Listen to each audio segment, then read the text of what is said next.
Hello everyone, welcome to this amazing platform intense focus academy. तो पिछले lecture में हम लोगों ने देखा था ब्लड के बारे में, ब्लड के जनरल फीचर्स को देखा था और ब्लड के फंक्शंस को हमने डिस्कस कर लिया था।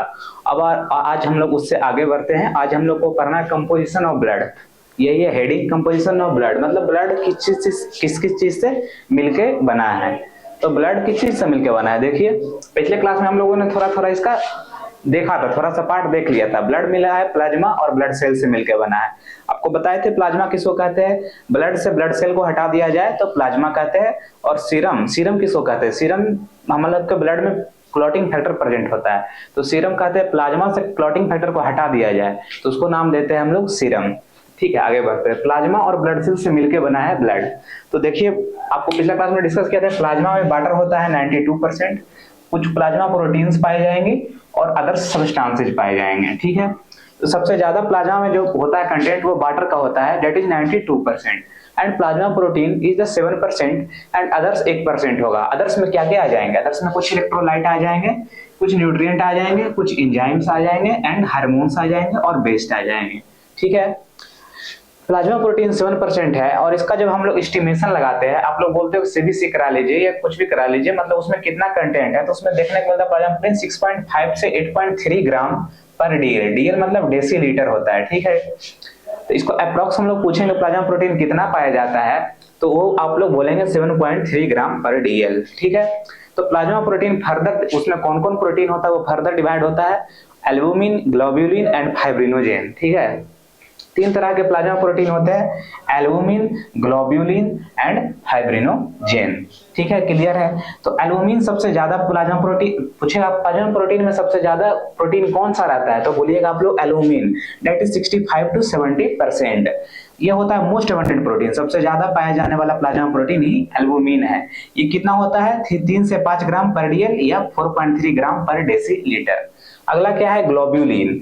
ग्लोब्यूलिन 30 से 35% होता है, 30 से 35%, और ये 2.3 ग्राम पर डेसीलीटर होता है, अप्रॉक्स 2.3 ग्राम पर डेसीलीटर इसका कंटेंट होता है। यदि हम लोग प्लाज्मा में देखेंगे कि इसका कितना कंटेंट है तो 2.3 ग्राम पर डीएल। और फाइब्रिनोजेन है, ये फाइब्रिनोजेन है जो लेस देन 5% होता है, इसका मतलब अप्रॉक्स 0.5 ग्राम पर डीएल प्रेजेंट होगा। यदि मिलीग्राम में हम लोग इसको 0.4 को बदल दे तो 400 मिलीग्राम होता है पर डेसीलीटर। ठीक है, हम लोग इसको भी बाद में आगे आने वाले लेक्चर्स में डिस्कस करेंगे, ये स्लाइड में ही डिस्कस करेंगे। तो ठीक है, इतना क्लियर है। प्लाज्मा किस चीज से मिलकर, वाटर, प्लाज्मा प्रोटीन, अदर्स में electrolyte, nutrient, enzyme, hormone, waste and और plasma protein is further divided into albumin, globulin and fibrinogen. Albumin सबसे ज्यादा पाया जाने वाला प्रोटीन होता है प्लाज्मा प्रोटीन में। आगे आ जाइए, ब्लड सेल्स। ब्लड सेल्स हम लोग पिछले क्लास में डिस्कस किया था। ब्लड सेल्स में कितने थे cells, red blood cells, white blood cells and platelets. आपके तो ये मुंह पर रहना चाहिए, red blood cells, white blood cells and platelets. जो सबसे ज्यादा ब्लड सेल पाया जाता है ब्लड में वो आरबीसी होता है, दैट इज 99%, और डब्ल्यूबीसी और प्लेटलेट्स मिलकर 1% फॉर्म करते हैं। तो आपसे कोई भी सैंपल लेते हैं तो उसमें आपको दिखेगा पर एमएम क्यूबिक ऑफ ब्लड लेते हैं, मिलीमीटर क्यूबिक ऑफ ब्लड लेते हैं पर एमएम क्यूबिक ऑफ ब्लड, तो उसमें हम लोग को 4.6 मिलियन सेल देखने को मिलता है। तो क्या हो गया, नॉर्मल वैल्यू हो गया आरबीसी का, नॉर्मल वैल्यू 4.6 मिलियन सेल पर एमएम क्यूबिक ऑफ ब्लड। ये एमएम है, MM cubic of blood area है, इतना एरिया ऑफ लेते हैं तो क्यूबिक ऑफ ब्लड हम लोग को मिलता है 4.6 मिलियन सेल मिलता है। हैवीएस्ट सबसे भारी सेल जो होता है वो आरबीसी होता है। ठीक है, सबसे भारी सेल। ठीक है, अगला बार जो डब्ल्यूबीसी, व्हाइट ब्लड सेल, इसका कलर व्हाइट आ रहा है नाम में, तो ये कलरलेस होता है, it is colourless. Red blood cell है तो उसका कलर रेड होगा। ये जो है सबसे बड़ा सेल होता है, सबसे भारी आरबीसी, सबसे बड़ा व्हाइट ब्लड सेल एंड सबसे छोटा प्लेटलेट्स होता है। ठीक है, आप यदि पर एमएम क्यूबिक ऑफ ब्लड लेते हैं, पर एमएम क्यूबिक ऑफ ब्लड लेते हैं तो उसमें आपको 4000 से 11000 सेल्स देखने को मिलेंगे। ठीक है, प्लेटलेट्स क्या होता है, प्लेटलेट्स क्लॉटिंग फैक्टर होता है, स्मॉलेस्ट ब्लड सेल, ये सबसे छोटा ब्लड सेल। ठीक है, फिर है इसमें से सबसे फिर अगला हम लोग जो डिवीजन पढ़ते हैं वो डब्ल्यूबीसी है। डब्ल्यूबीसी को हम लोग फर्दर दो भागों में बांटते हैं, एक तो ग्रेनुलोसाइट है, एक एग्रेनुलोसाइट है। ग्रेनुलोसाइट्स मतलब हो गया कि साइटो मतलब साइटोप्लाज्म एंड ग्रेनुल मतलब ग्रेनुलर साइटोप्लाज्म। ग्रेनुलर का मतलब क्या होता है कि ग्रेनुलर होता है दानेदार, दानेदार मतलब दाना दाना, आप उसको छुएंगे तो आपको दाना दाना फील होगा, इसीलिए उसको कह रहे हैं ग्रेनुलोसाइट, ग्रेनुलर साइटोप्लाज्म। और ए ग्रेनुलोसाइट मतलब ए मतलब तो एब्सेंट हो गया, ग्रेनुलोसाइट मतलब उसमें ग्रेन्यूल्स एब्सेंट रहेगा, तो वही लिखा है ग्रेन्यूल्स एब्सेंट इन साइटोप्लाज्म। ठीक है, फर्दर हम लोग देखते हैं ग्रेनुलोसाइट का division. Granulocyte further divided into neutrophils, basophils and eosinophils. ठीक है, न्यूट्रोफिल्स, बेसोफिल्स, इयोसिनोफिल्स, इयोसिनोफिल्स को हम लोग एसिडोफिल्स भी कहते हैं। तो सबसे ज्यादा जो होता है स्टेन न्यूट्रोफिल्स होता है, 65 to 70% होता है, समझे, 65 to 70% होता है न्यूट्रोफिल्स। डब्ल्यूबीसी में यदि आपसे पूछा जाए कि most abundant cell found in white blood cell, तो आप लोग बोलिएगा न्यूट्रोफिल्स, न्यूट्रोफिल्स। ये न्यूट्रोफिल्स आगे नाम में ही लगा है न्यूट्रोफिल्स, तो न्यूट्रल होगा, तो इसी को कह रहा है, इसी को हम लोग एसिडिक या बेसिक डाई से स्टैंड कर सकते हैं, दोनों से कर सकते हैं न्यूट्रोफिल्स, क्योंकि नाम में ही लगा है न्यूट्रोफिल्स, न्यूट्रल होगा, तो इसको दोनों से एसिडिक डाई या बेसिक डाई से स्टैंड कर सकते हैं। आगे बढ़ जाइए, बेसोफिल्स बी लगा है, it is stand by basic dye, यह बेसिक डाई से स्टेन किया जाता है और ये लेस देन 1% होता है, सबसे कम होता है बेसोफिल्स। इयोसिनोफिल्स को हम लोग एसिडोफिल्स भी कहते हैं। एसिडोफिल्स इसको स्टेन हम लोग करते हैं एसिडिक डाई, इयोसिन डाई एक डाई होता है, हम लोग करते हैं haematoxylin and E dye, H and E dye, haematoxylin and eosin dye, तो इसको स्टेन बाय इयोसिन डाई करते हैं। स्टेन मतलब समझ रहे हैं आप लोग, इसमें कुछ प्रिपरेशन बनाते हैं, स्लाइड बनाते हैं, इसको स्टेन करते हैं। स्टेन करते हैं मतलब इसको में कोई कलर मिलाते हैं, इसको माइक्रोस्कोपिक स्ट्रक्चर में हम लोग देखने के लिए कोई कलर देते हैं, इसको बोलते हैं स्टेन। और ये जो इस्नोफिल्स है वो 1 से 4% पाया जाता है, ठीक है। फर्दर इसका तो हो गया ग्रेनुलोसाइट का 3 डिवीजन, न्यूट्रोफिल्स, बेसोफिल, इयोसिनोफिल्स। एक ग्रेनुलोसाइट्स में फर्दर डिवीजन देखने को मिलता है 2 तरह का, मोनोसाइट एंड लिम्फोसाइट। जो मोनोसाइट होता है वो सबसे बड़ा सेल होता है, largest blood cell is monocyte and is 2 to 8% होता है, और लिम्फोसाइट 20 to 25% होता है। सेकंड वन सबसे ज्यादा पाया जाने वाला डब्ल्यूबीसी में जो सेल है वह है लिम्फोसाइट। ये further division into T lymphocyte and B lymphocyte, ठीक है, T lymphocyte and B lymphocyte. इसको आप लोग याद रख सकते हैं नंबर वाइज,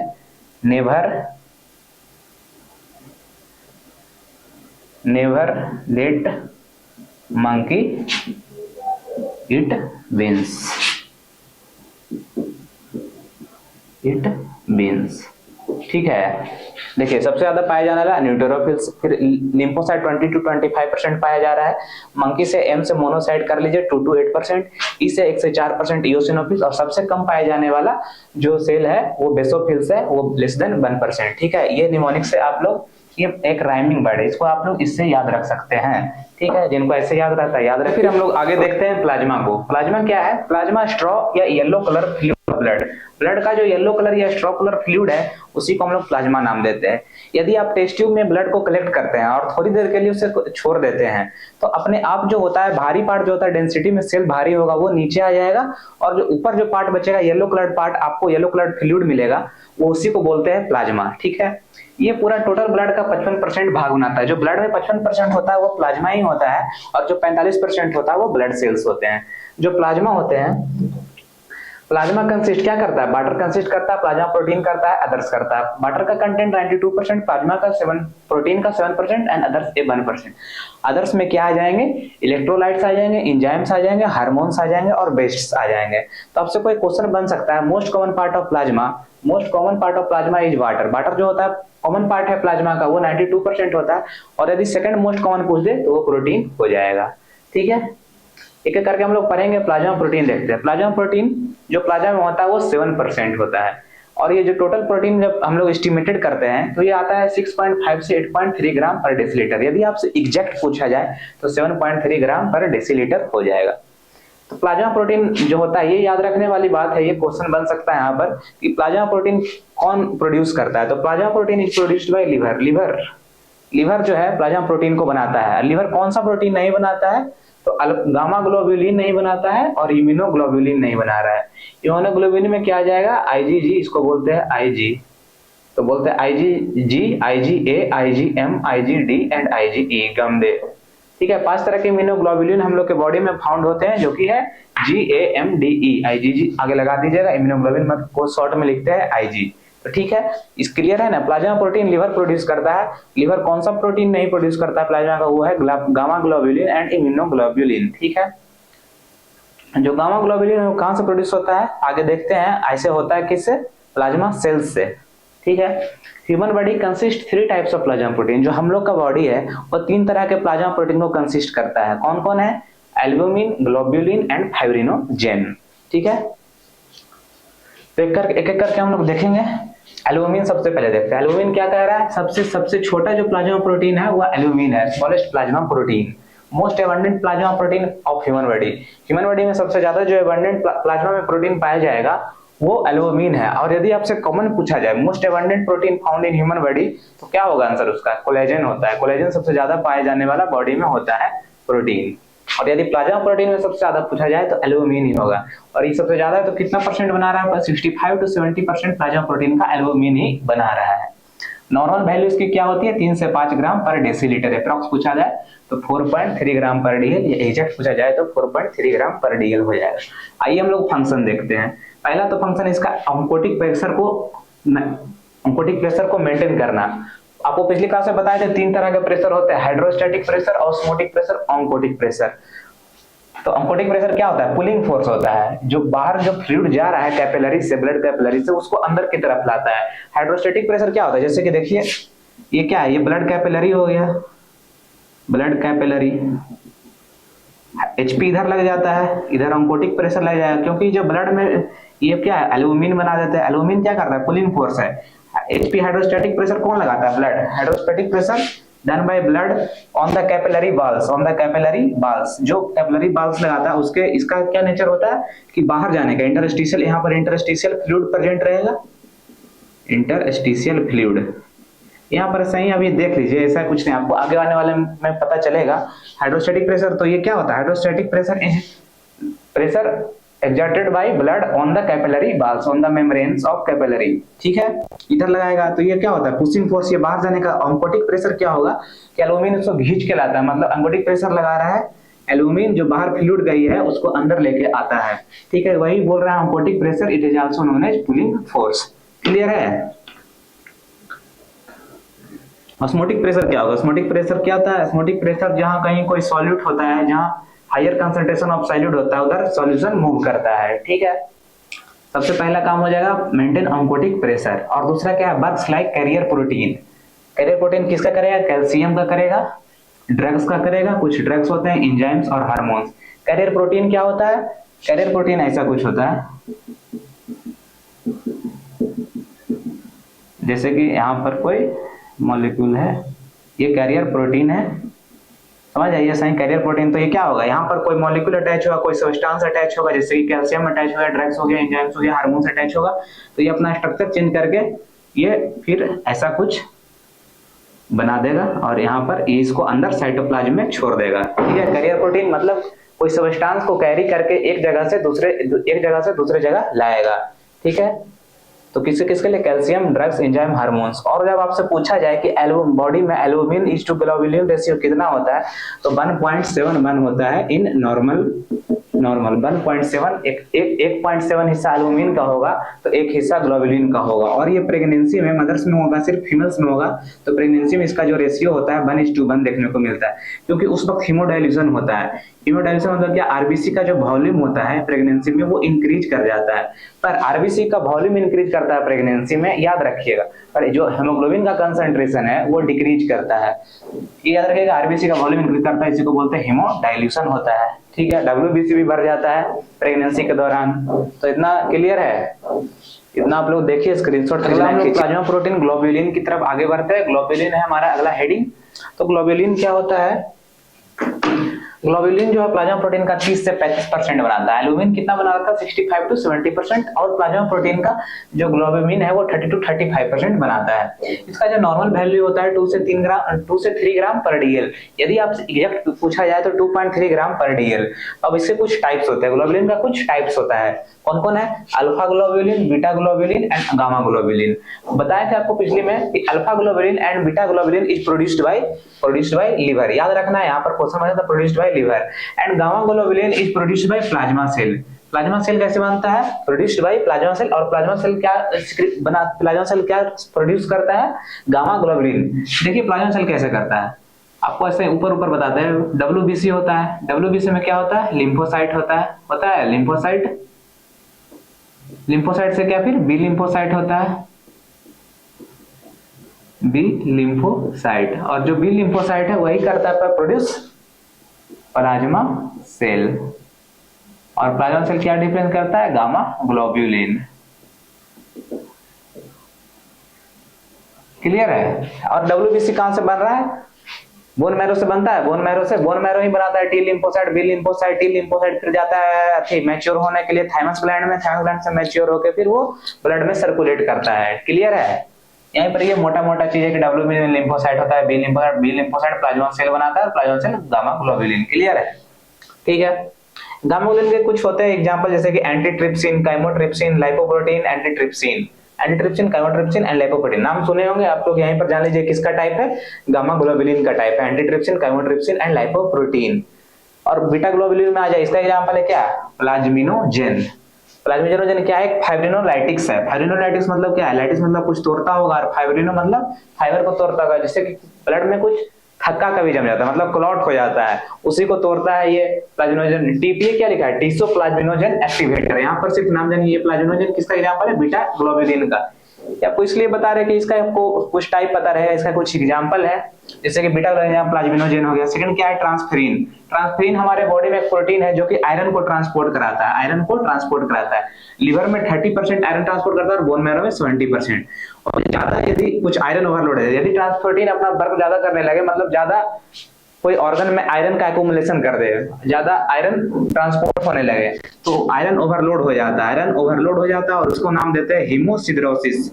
हीमोसिडरोसिस क्या है, दिख रहा है, हीमो HEMOSIDEROSI। जब आयरन का बॉडी में ओवरलोड हो जाता है, आयरन ज्यादा बॉडी में एक्यूमुलेट हो जाता है, जम मतलब रहते रहते आयरन ज्यादा एक्यूमुलेट हो जाता है बॉडी में, तो उसको नाम देते हैं हीमोसिडरोसिस। समझे? क्लियर है? इसका जो हीमोसिडरोसिस यदि बॉडी में हो जाता है तो उसका एंटीडोट है, एंटीडोट है इसका। ये कौन है, इसका नाम डेफ्रोजामिन।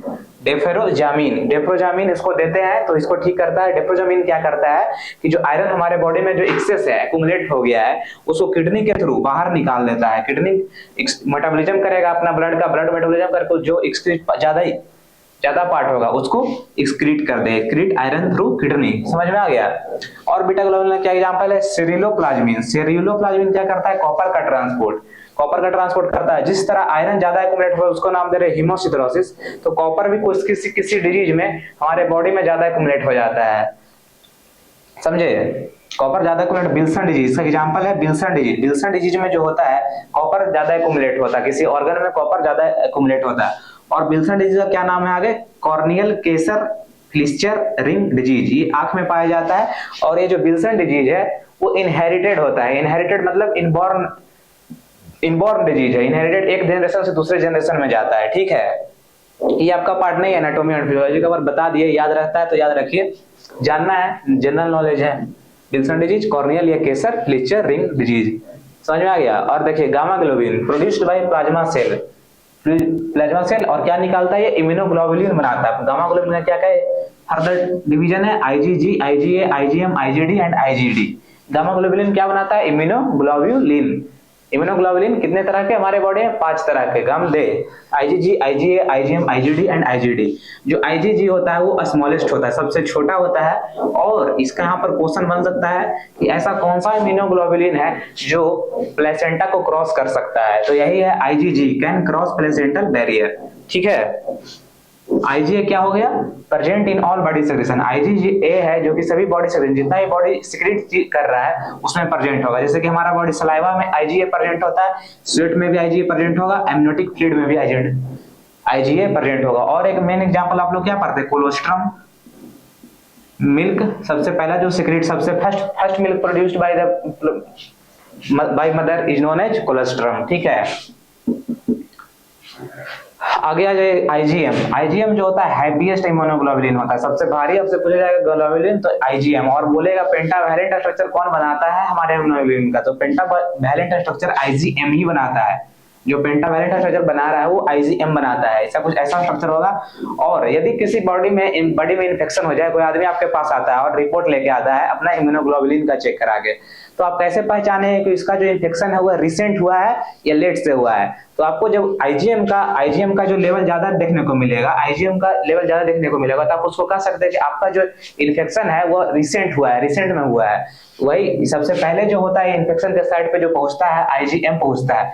और यदि सेकंड में आपको पहुंचे देखने को मिलेगा कि इसमें IgG ज्यादा बढ़ा हुआ है, तो आप उसको बता सकते हैं कि आपको ये पहले भी इन्फेक्शन हो चुका है पर ये अब फिर से हो गया है, तो उसमें IgG बढ़ा होगा। क्लियर है? सबसे पहला पहुंचेगा इन्फेक्शन के साइड पे IgM है। ठीक है? और फोर्थ नंबर क्या होता है आईजीडी। और आईजी आईजी कहाँ, आईजी कब शो करता है, आईजी एलर्जिक रिएक्शन शो करता है, बहुत ज्यादा एलर्जिक रिएक्शन शो करेगा आईजी यदि, और इन द फॉर्म ऑफ क्या, एलर्जिक राइनाइटिस, अर्टिकेरिया। और यदि सिस्टमेटिक करेगा तो शॉक फैला देगा, एनाफिलेटिक शॉक कर देगा। जो प्लाज्मा प्रोटीन हमारे बॉडी में कितना प्लाज्मा प्रोटीन पाए जा रहे थे, पहला तो एल्बुमिन, दूसरा globulin and third one is the fibrinogen. तो फाइब्रिनोजेन लास्ट है, इसको पढ़ते हैं। ये जो प्लाज्मा प्रोटीन है वो लेस देन 5% पाया जाता है। एल्बुमिन कितना 65 to 70% और globulin 30 to 35% and fibrinogen less than 5% बनाता है प्लाज्मा प्रोटीन का पार्ट। और जब बॉडी में इसका लेवल पूछा जाए तो 0.5 ग्राम पर डीएल होता है, और एग्जैक्ट पूछा जाए तो 400 मिलीग्राम या 0.4 ग्राम पर डीएल या 400 मिलीग्राम पर डीएल। सबसे स्मॉलेस्ट प्लाज्मा प्रोटीन कौन था, एल्बुमिन था। और जो फाइब्रिनोजेन है वो लार्जेस्ट प्लाज्मा प्रोटीन होता है, largest plasma protein is fibrinogen. ये जो होता है ये फर्स्ट क्लॉटिंग फैक्टर है। जब हमारा बॉडी में कुछ कट छट जाता है तो वहां पर हम लोग को क्लॉट करना होता है, ब्लड को क्लॉट करना होता है, तो सबसे पहला फैक्टर जो प्रोड्यूस होता है वही है फाइब्रिनोजेन। यही है first clotting factor is fibrinogen. और ये क्लॉटिंग फैक्टर है तो किसमें मदद करेगा, helps in blood clotting, blood को जमाने में मदद करेगा, ब्लड क्लॉटिंग। ठीक है, इतना चीज है फाइब्रिनोजेन में जानना आप लोग को। ठीक है, आगे देखते हैं फॉर्मेशन ऑफ ब्लड सेल। तो फॉर्मेशन ऑफ ब्लड सेल कैसे होता है, फॉर्मेशन ऑफ ब्लड सेल को क्या नाम देते हैं हम लोग, हीमोपोएसिस। ब्लड को क्या नाम दे रहे थे, ब्लड और ब्लड डिसऑर्डर को जो हम लोग पढ़ते हैं उसका नाम दिए थे हिमेटोलॉजी। तो फॉर्मेशन ऑफ ब्लड सेल को क्या नाम देंगे, क्या टर्म को नाम देंगे, हीमोपोएसिस। हीमो और पोएसिस, हीमो मतलब ब्लड एंड पोएसिस मतलब फॉर्मेशन। ठीक है, हीमोपोएसिस। तो हीमोपोएसिस में मतलब ब्लड में कितना सेल बन रहा था, 3 सेल बन रहा था, आरबीसी, डब्ल्यूबीसी एंड प्लेटलेट्स। तो वही इसका नाम है इरिथ्रोपोएसिस, फॉर्मेशन ऑफ इरिथ्रोसाइट। ठीक है, formation of erythrocyte that is RBC, formation of RBC. Leucopoiesis क्या हो गया, डब्ल्यूबीसी को क्या बोलते हैं, ल्यूकोसाइट बोलते हैं। तो इसमें क्या हो जाएगा, formation of leucopoiesis is known as formation of WBC, formation of WBC is known as leucopoiesis. Megakaryopoiesis या थ्रोम्बोपोएसिस, आप लोग पढ़ते आ रहे हो, platelet is formed by the fragments of megakaryocyte या मेगाकैरियोसाइट। तो इसका क्या होगा, फॉर्मेशन ऑफ प्लेटलेट्स, या क्या मेगाकैरियोसाइट और क्या थ्रोम्बोसाइट। इतना चीज समझ में आया। Formation of blood cell is known as haemopoiesis. Blood cell में कितने पार्ट थे, RBC, WBC and platelets. RBC का बनना इरिथ्रोपोएसिस, डब्ल्यूबीसी का बनना ल्यूकोपोएसिस एंड प्लेटलेट का बनना मेगाकैरियोपोएसिस या थ्रोम्बोपोएसिस। ठीक है, अब हम लोग एक करके देखते हैं आरबीसी को। आरबीसी को देखेंगे, it is also known as erythroid या इरिथ्रोसाइट या आरबीसी का फुल फॉर्म आपसे पूछ ले तो बोलिएगा रेड ब्लड कार्पस्कल। इरिथ्रोइड इसको नाम से जानते हैं, या इरिथ्रोसाइट या रेड ब्लड कार्पस्कल। और इसके डिस्कवरर कौन थे, आरबीसी को खोजने वाले थे जेम्स स्वयंवर्धन। ठीक है, अब आ जाते हैं size and shape of RBC. Size उसका कैसा होगा और उसका शेप कैसा होगा। साइज जो होता है इसका 7.2 माइक्रोमीटर होता है। यदि एवरेज में पूछा जाए तो आप लोग बोल सकते हैं 7 से 8 माइक्रोमीटर। आप समझ रहे हैं इसका शेप कैसा होता है, या तो सर्कुलर होगा, डिस्क के शेप होगा, या बाइकनकेव या डंबल शेप। बाइकनकेव होता है या डंबल शेप होता है।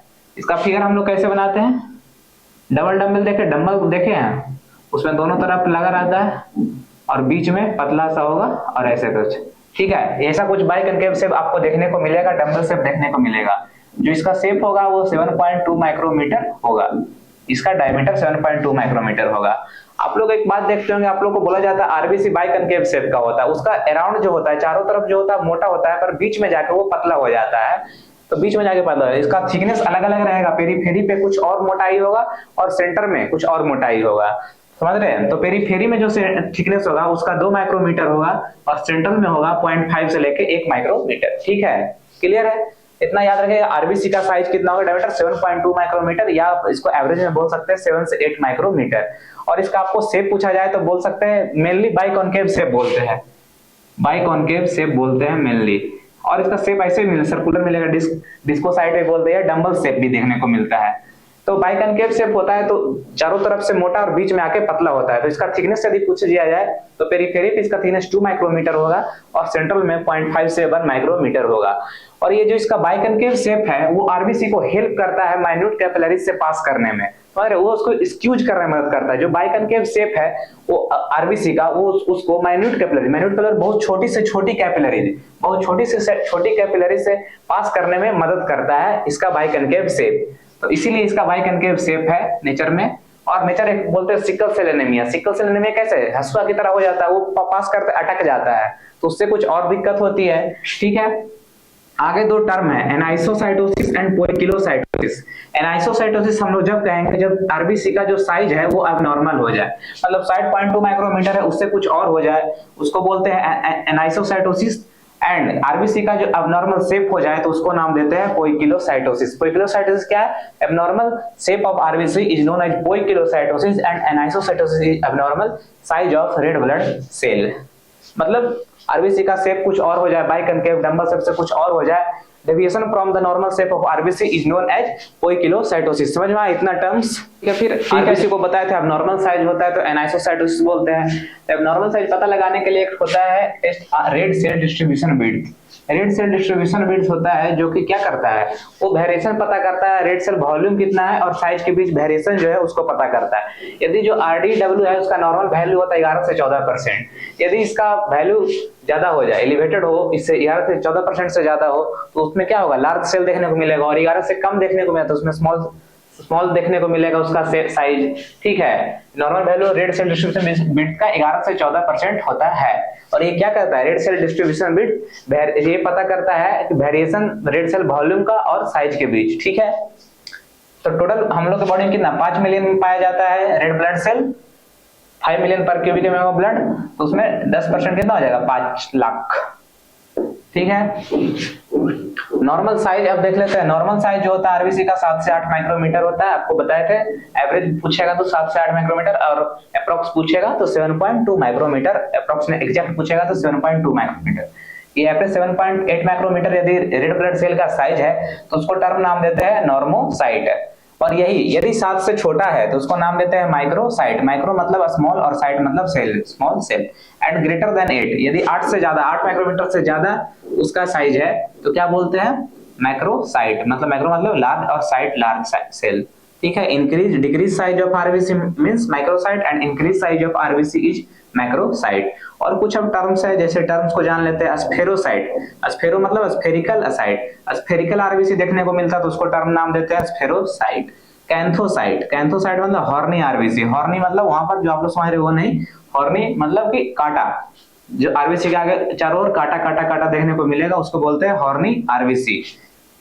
हॉर्न लाइक स्ट्रक्चर देखने को मिल रहा है, यदि माइक्रोस्कोप में हम लोग आरबीसी को देख रहे हैं तो हॉर्न लाइक स्ट्रक्चर देखने को मिल रहा है तो उसको बोलते हैं कैंथोसाइट। उस टर्म को नाम देते हैं कैंथोसाइट। डर्मेटोफाइट, डर्मेटोफाइट किसको कहते हैं, कौन सा आरबीसी को, सिकल शेप आरबीसी, जो सिकल शेप की तरह है, सिकल की तरह जो आरबीसी है उसको नाम देते हैं, टर्म का नाम देते हैं डर्मेटोफाइट। और एक है सिस्टोसाइट। सिस्टोसाइट किसको, फ्रेगमेंटेड आरबीसी। जब लोग माइक्रोस्कोप में कुछ देख रहे हो रेड ब्लड सेल को तो आप लोग को स्मूथ स्ट्रक्चर दिख रहा होगा बाइकनकेव से, और कुछ कुछ ऐसा स्ट्रक्चर देखने को मिल रहा होगा, टूटा टूटा स्ट्रक्चर, जैसे कि टूट गया हो कहीं से, उसका एक फ्रेगमेंट, रेड ब्लड सेल का फ्रेगमेंट देखने को मिल रहा है तो उसको टर्म नाम देते हैं सिस्टोसाइट। ठीक है, फिर आज का लेक्चर हम लोग यहीं तक रखते हैं और अगली लेक्चर में हम लोग देखेंगे स्ट्रक्चर ऑफ आरबीसी और उससे फिर आगे बढ़ेंगे। और आपको आज के लेक्चर से जो भी कोई दिक्कत हो, कमेंट हो, कोई भी दिक्कत हो, क्यूरी हो, आप उसको कमेंट बॉक्स में पूछा कीजिए। आज का लेक्चर यहीं समाप्त करते हैं। Thank you.